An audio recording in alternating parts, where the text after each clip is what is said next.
Hai halo Sobat Netchess semua. Pada video kali ini saya akan mengulas pertandingan catur menarik yang dimainkan oleh pecatur putri kebanggaan kita, yaitu Medina Wardah Aulia. Seperti yang kita tahu bahwa Medina ini satu-satunya pecatur Indonesia yang mendapat kehormatan mengikuti FIDE Grand Swiss tahun 2023 untuk memperebutkan posisi pada turnamen kandidat. Ulasan pertandingan kali ini merupakan permainan Medina dalam gelaran FIDE Grand Swiss babak ke-8 melawan Elina Dani Elina, pecatur asal Armenia. Di sini Elina bermain sebagai putih dan Medina memegang buah hitam. Pertandingannya berlangsung di Douglas, Isles of Man, tanggal 2 November kemarin. Elina mengawali permainan dengan kuda F3, Medina merespon kuda F6, G3, lalu B6. Di sini kedua pemain kompak membuka petak fianchetto. Lalu keduanya pun gajah fianchetto, dan setelah langkah ini Elina mendorong C4, dijawab Medina pion C5. Lalu Elina rokade sayap raja. Medina kembali membuka petak gajah fianchetto, dan Elina membawa kuda ke C3. Medina lalu gajah gelap fianchetto, ditanggapi Elina dengan menawarkan pertukaran pion. Medina ambil pion, dan Elina mengambil kembali dengan menteri.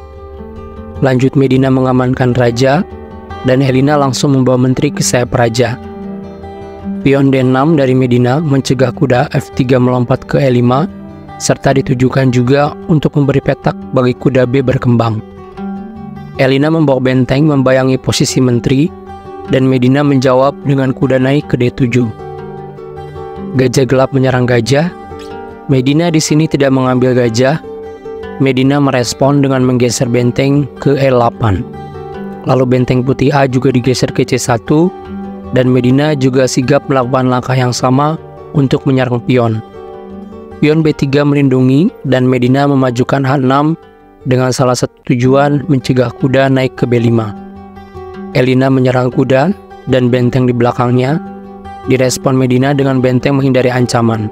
Benteng ini dibawa keluar oleh Medina dengan tujuan bermanuver ke B5 mengusir menteri ya. Dan di sini Elina sadar dan langsung mendorong pion untuk melindungi. Dan langkah ini juga merupakan awal dari keunggulan posisi bagi Medina. Bisa kita lihat, pergerakan pion ini justru menghambat gerak langkah menteri karena menteri hanya punya petak pelarian yang terbatas. Jelas saja menteri di sini akan sulit melakukan serangan-serangan. Medina di sini langsung saja menukar gajah dengan kuda dan melanjutkan melompatkan kuda ke E5. Tentu mengincar pion F3 untuk melakukan royal vogue. Gajah lalu kembali melindungi pion, dan Medina mendesak menteri dengan pion. Tentu mencoba melakukan trik. Lalu apa tujuan trik ini ya? Kita lihat, jika di sini menteri mengambil pion, maka akan terjadi skakster.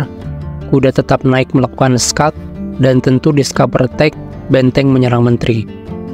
Atau jika di sini gajah yang ngambil pion, maka kuda akan menyerang menteri ke G6, dan di sini menteri sudah tidak bisa lagi melindungi gajah. Yang di langkah berikutnya, tentu gajah gelap ini akan langsung dilibas oleh benteng. Menyadari hal tersebut, di sini Elina tidak pukul pion, tapi memilih menteri kabur menghindari serangan pion. Namun kita bisa lihat teman-teman, di sini petak pelarian aman menteri hanya tinggal 2 saja, ke H3 atau G3. Dan di sini menteri tentu tidak akan berani ke G3 karena dia meninggalkan penjagaan terhadap gajah. Jadi satu-satunya petak aman adalah ke H3, dan Elina memainkan langkah ini.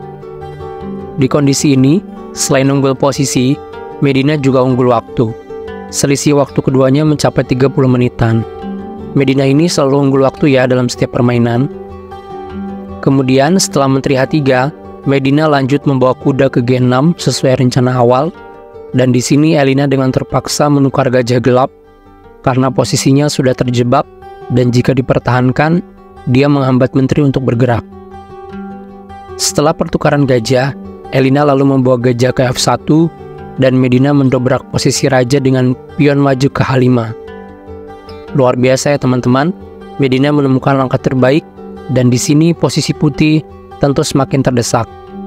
Elina bertahan dengan menyerang kuda, Dan simpel saja, kuda menghindar ancaman dan mengancam balik gajah serta menteri. Menteri kabur ke F1, dan tentu Medina pion kali pion membuka jalur serangan bagi benteng. Di sini Elina balas kali pion, dan kuda langsung pukul kembali. Lihatlah kombinasi dua kuda Medina ini teman-teman. Sangat-sangat mengganggu pertahanan putih ya. Setelah kuda kali pion, Elina mencoba bertukar kuda untuk mengurangi tekanan. Namun Medina mengabaikan dan lanjut membawa benteng ke H8. Sebuah serangan kecil-kecilan yang tentu akan membuat pion H2 jatuh dan posisi raja semakin tertekan. Di sini Elina tidak memukul kuda, tapi gajah ke F5 menyerang kuda. Dan simpel saja bagi Medina, kuda pukul pion menyerang menteri, dan sampai pada langkah ini juga Elina dan Elina menyerah kalah. Elina menyerah karena di sini menterinya sudah tidak mungkin selamat jika permainan tetap berlanjut. Karena misal di sini Elina mencoba menyelamatkan menteri ke satu-satunya petak aman yaitu E1, kuda akan dengan senang hati melompat ke F3 skakster. Dan menteri akan tetap tumbang. Atau jika di sini Elina berkorban menteri dan pukul kuda dengan kuda, maka Medina bisa lanjut kuda kali menteri, dan tentu di posisi seperti ini dengan keunggulan materi dan didukung keunggulan waktu, Medina dipastikan akan tetap menang. Jadi segitu dulu teman-teman ulasan permainan kali ini. Semoga menjadi inspirasi kita dalam meningkatkan skill bermain catur. Kita dukung terus Medina agar terus tampil memberikan yang terbaik dan mengharumkan nama Indonesia. Dan semoga salah satu spot turnamen kandidat dapat diisi oleh Medina juga ya teman-teman. Jadi segitu dulu, sampai jumpa di ulasan pertandingan menarik lainnya. Jangan lupa subscribe channel Netes ini ya teman-teman.